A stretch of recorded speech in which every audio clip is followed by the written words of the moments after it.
So again, this is a little bit of what I do when it comes to the code book. And,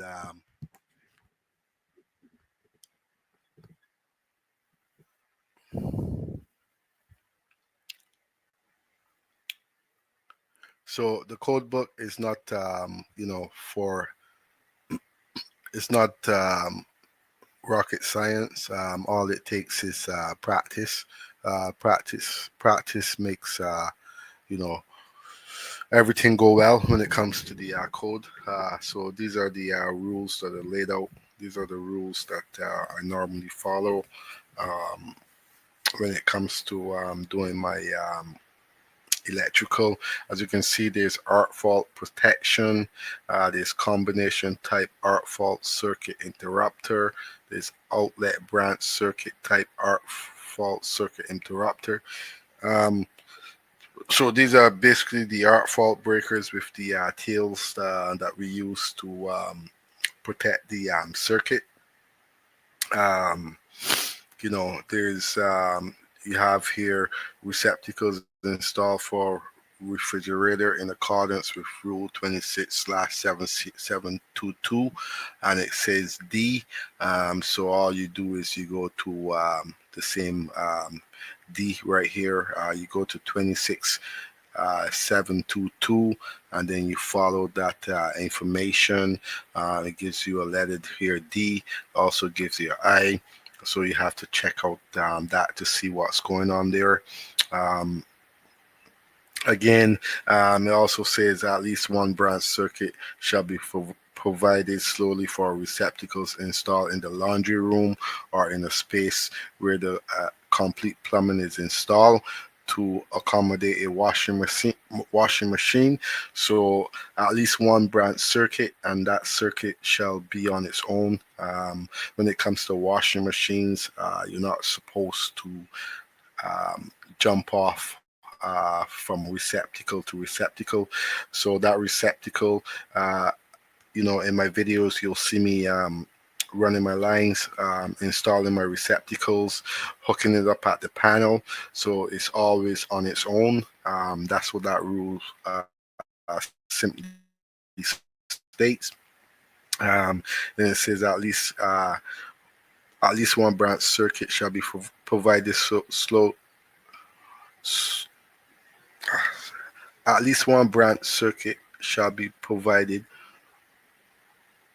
slowly for receptacles installed in the utility room.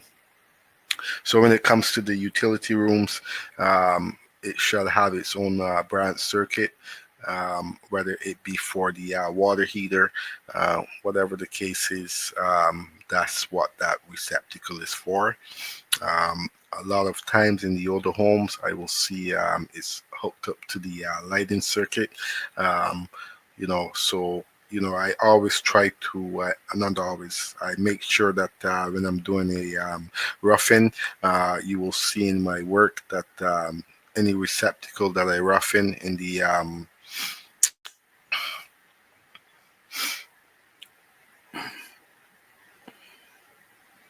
utility room, it's going to be on its own. Then it goes on to say each receptacle installed in a cupboard, wall, cabinet, or enclosure for the use of a microwave oven in accordance with Rule 26/720 shall be supplied by a branch circuit that does not supply any other circuit. Um, and this circuit shall be considered as forming part of the circuit required under. It gives you the rule.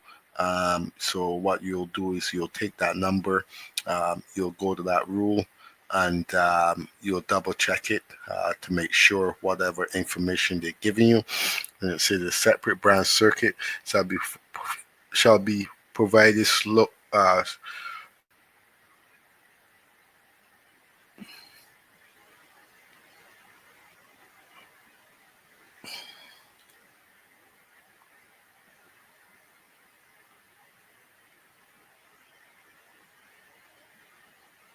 So then it says a separate branch circuit shall be provided um, to supply power to each central vacuum system.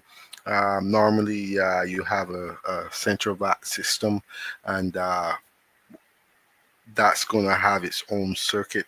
Um,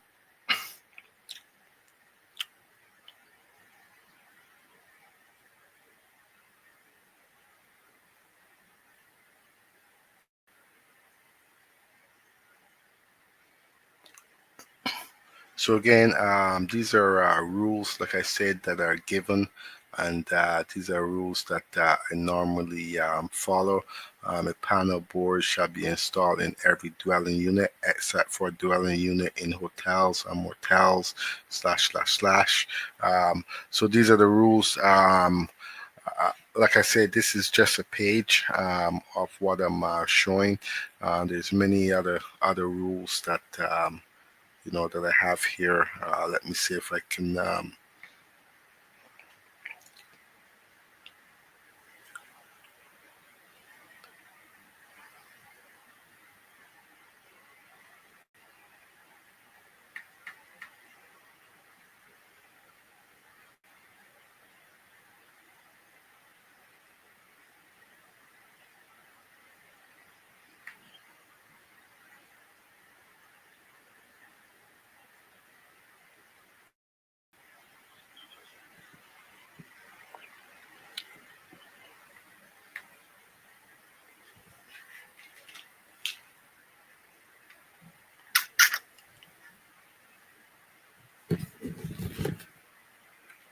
So then it goes on to say protection of receptacles by a ground fault interrupter of the Class A type.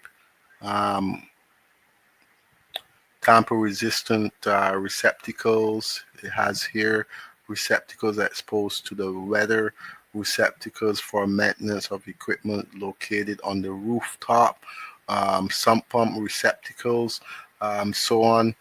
So again,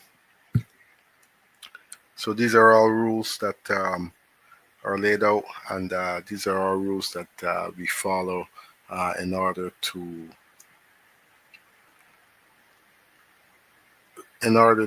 pass our inspection. So I'm going to just back out of there for a second, and I'm going to pull up something else here. Let's see right here what we're going to do.